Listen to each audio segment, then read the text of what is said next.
Hello everybody, welcome back to my channel. Hope you're all having a great day. So I have an audition today, so I thought I'd get ready with you guys and just talk through general acting stuff when I get ready. So here we go. So I've currently got my hair in a really nice messy bun, so I kind of put this up just to keep my curls in. So my hair does keep curls and is naturally quite wavy and curly, but I try and do this to help. And I did wash it last night. I don't like to go with freshly washed hair because I find that it can be a bit, I don't know, it's harder to control, especially as I like to air dry my hair. So I prefer to have some control over it like the next day, but I have prepped it, so I'll talk you through what I did. So I never used to do this, but I did actually brush out my hair with the Tangle Teaser. It's just such a staple, isn't it? I have one of like the original ones, which is just like the little blob, which you just have to like hold like a stone and then do it. But I do much prefer these ones with the hand. It was just so much easier. You don't get as much breakage. It's just so easy to use and just great on like wet hair. And it has this really cool thing. I'm just gonna remove my hair from it. So I don't know if you can see, it's got like a double layer of bristles in there. So it kind of is able to get everything without it really being really aggressive on your hair. And it's just really, really handy. I just don't get as much breakage as I do with some other brushes with that. So I brush it out first of all, and then I go in with the JVN JVN Air Dry Cream. This is just so good at just getting rid of any frizz, and I used to have one from Got To Be, but I think they stopped doing it. But this is a great alternative. That one was more like a mousse spray, but this is more of a cream, so it just really helps to kind of lock in the moisture, keep any frizz at bay. So like when I take my hair out the next day, or even just when it's drying, it's not like this, because my hair can get like that if it air dries. So it just has a bit of control over it. I don't really like using like mousse, like, you know, like the one you spray into your hand. I just don't really like the feeling of it in my hair. So that is a great alternative. And it's like a little metal case as well. So obviously a bit better to be recycling, and I just use a little like turny key thing just to squeeze all the stuff out of it. So that's how I prep my hair. I will brush my hair in a bit, but I just thought I'd talk to you about what I do with my hair because it's all kind of up and away. Right, I'm just gonna put some lip balm on.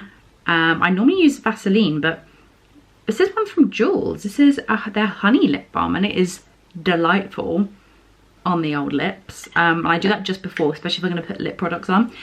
So I think the feel of this casting today, obviously I'm not going to say too much about it, it's kind of like quirky, colourful, that kind of thing. It's definitely more on like the quirky, dorky side, but it is going to be quite warm today, so I'm not going to do too much baseness, which is just going to make me really sweaty or anything. I want my skin to breathe.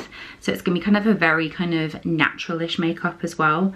I also try not to do anything like too crazy in terms of like eyeliner or any crazy colours unless they specifically ask for it. So I'm just going to go with like a kind of good neutral-ish makeup look, if that makes sense. Okay, so I'm going to go in with the Fenty Beauty Ease Drop in number 3. This is like my summer shade. I don't think I would wear this in the winter because it is slightly more on the dark side, but it still works. I just literally just come in and just apply this with my fingers. So that when you're kind of going for castings and stuff, you don't really want to be wearing really heavy makeup.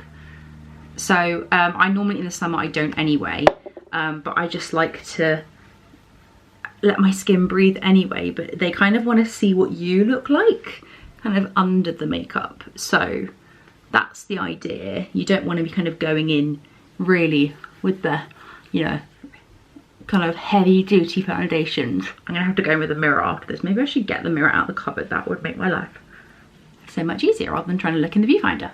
So it's kind of my skin. I think this is called a blurring thing as well. So it just kind of gives the idea it's your skin, but with a bit of coverage. So I'm happy with that. Let's go in with some concealer. So when I'm working, or kind of I just want a really kind of easy makeup look, I go in with the Beauty Pie Under Eye Genius Corrector. Now, this was used on me on set, and this is phenomenal, okay?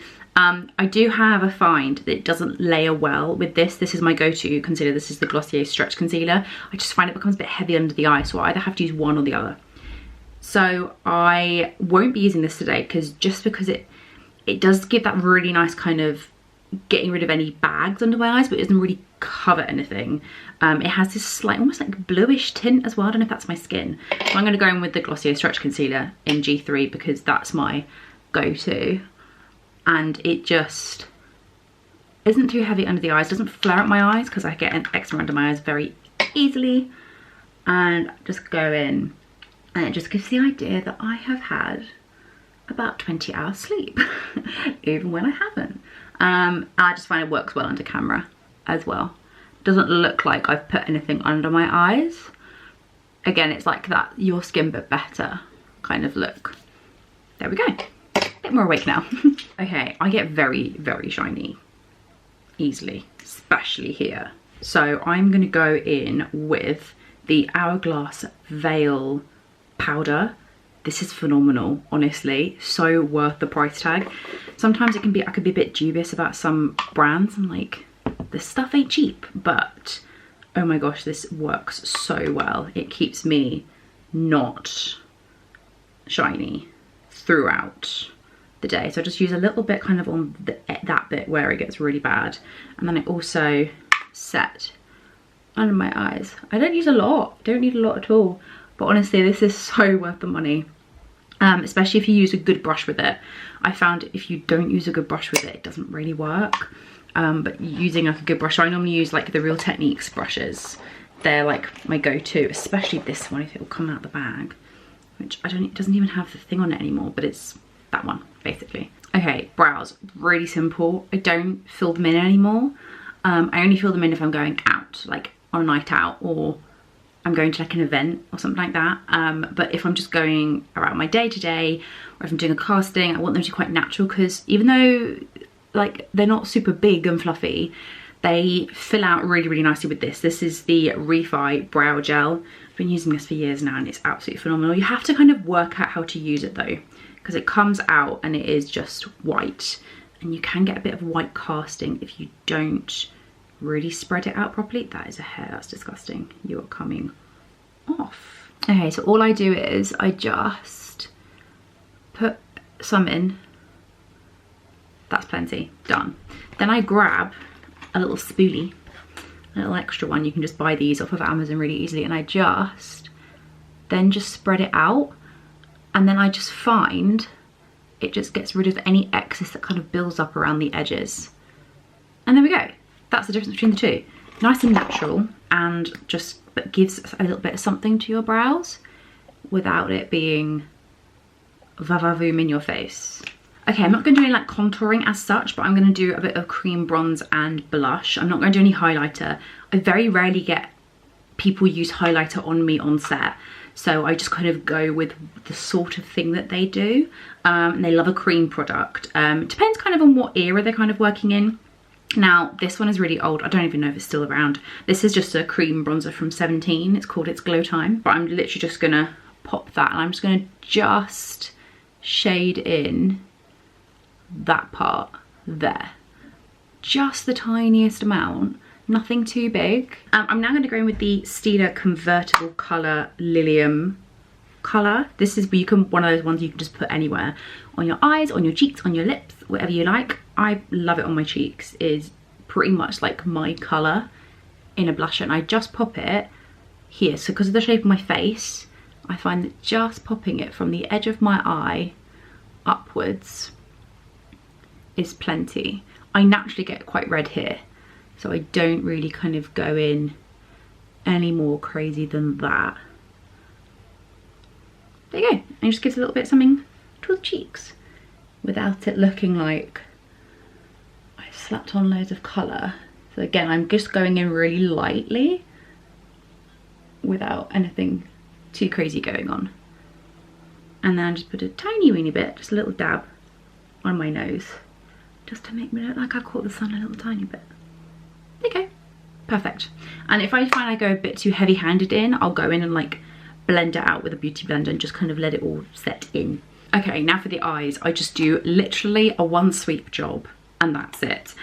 Just because I don't really want to spend, unless I'm like, I want to spend time on my makeup. When it comes to this, like, as long as you've got something, just a little bit of sparkle on your eyes or something like that, then that's fair enough. This is the classic Naked 2 palette, throwback. I think I'm gonna go in, I don't really know, maybe Chopper or YDK. So that's Chopper and that's YDK. I think I'm gonna go for Chopper. I think that looks quite nice on camera. I like just take my finger, pop it in there, and then just pop it on to my lid. Sometimes I will set my eyelids, but I will do it with like my concealer. But that's more kind of if I'm doing a really kind of long lasting, like a bit more of an oomph one. This is very the Anna edit, if any of you guys watch her. She's fab, by the way. And just a bit of something going on in the eyes. Nothing too crazy. Takes seconds, but it looks like you've made an effort without doing too much. Okay. And then I just tidy up at the sides. There you go. That's it. All I'm doing for the eyes, just gives a little bit of something going on there. Okay, now this is the must-have step, which I think, I can't even remember where I saw this. It was on YouTube, and but I can't remember the person's name. If I remember, I'll put it down below. It was a really old video. But what I do is I then go in with a setting mist. I do this before I put my mascara on, because sometimes then the mascara then starts to leak down onto your eyes and onto under your eyes bit. And this just helps minimize that. So I'm just gonna go in with this number 7 Hydroluminous Hydrating Fixing Mist. I'm just gonna spray all over my face. Give it a little dry. Then this makes the difference. Get your beauty blender and you just press that into your face. And I just find it helps to keep your base much longer. Okay, I've just done my mascara off camera because no one wants to see the face that I put when I put mascara on. So lips wise, depending on what the role is, so like if it's more of like a businesswoman-y type of role or a bit more of a serious role, I'll go for like a nude lipstick. To be honest, my lips are quite colourful. They're quite colourful, like a rainbow. No, they have quite a nice shape and colour, so I don't really need to do too much to them. So if that's the case, I go for that. If it's more of like a fun role, I go for a bit of a lip gloss. I'm actually going to go for this one. This is the NARS Afterglow Lip Balm in Orgasm. This, honestly, before I got it, I was like, I don't need that in my life. I don't. And then I used it and I was like, oh, this might be a rebuy.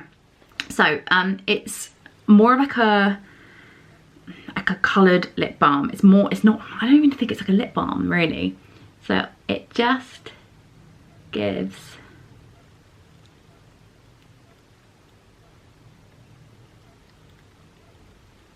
a bit of something to the lips. Look how nice that is on my face. Oh my god. It is just so lovely. So when it comes to anything like that, where it's like natural, but just a little bit of pop or something, that one. Okay, so let's have a look at the hair situation and see what's going on. So I very rarely actually go in and do anything like curling to my hair, just because this is what it's naturally like, and they want to kind of see what, unless it's like a really done up roll, they want to see what you look like naturally. So what I'm going to do is just give that a quick brush with, oh, nearly dropped it. Give it a brush with the Tangle Teaser. I'm going to have to, it's growing a lot now. But look, it just glides through the hair. I am going to put a little bit of balm on it actually before I forget. Where has it gone? I'm going to just pop in some of the Percy and Reed Wonder Balm. This is really lovely for like post, you've washed your hair the day before, but you want it to just keep that nice kind of finished feel, and it's slightly tacky, so when it comes to flyaways, it just, there, look at that, look how nice and shiny that is now. And then I will brush it. I forgot to do that before. Look, it's just really defined the curls as well. So I'll just go in, and what I find as well is that if there are any kind of tangly bits, obviously if there's like a big knot, I'll use a detangling spray, but it just helps the brush glide through the hair a bit easier when you've got like an oil or a balm in the hair. That's all she needs. And I'm ready to go. Thank you so much for watching this video. This is a little bit different to, it's more of like what I used to do really on this channel, but I've been wanting to do it for a little while. I have done like it in a Q&A style, but this time I just wanted to do it a bit more chatty, just talking through the bits that I do to get ready for an audition and stuff. I hope these tips have been helpful. Obviously, like sometimes it is so hard to know how to do your hair and your makeup for an audition, but when it's just like a general kind of one like this where there's no real specific character details, it's a bit more me, then it's a bit easier to do. So that's the kind of main thing to remember, is just if it is a role that is quite close to you, don't overthink it. Just do what you normally do, or just make some little like adjustments to that. And these are just some of the things I've picked up kind of along the way when it comes to being on set and like seeing how the makeup's done. If you've got any questions, obviously let me know. I'm more than happy to do more in-depth videos into that. I get also a lot of recommendations. So like I haven't talked about the foundation that I normally use, which is like when it's not hot like today, which has been used on set with me, and kind of, yeah, just like different color combinations. But yeah, just let me know if you would like me to do anything more in detail. But thank you so much for watching. Have a fantastic day. I'm gonna go to my audition now. Wish me luck. Tell me to break a leg. And I'll see you in my next video. Mwah. Bye.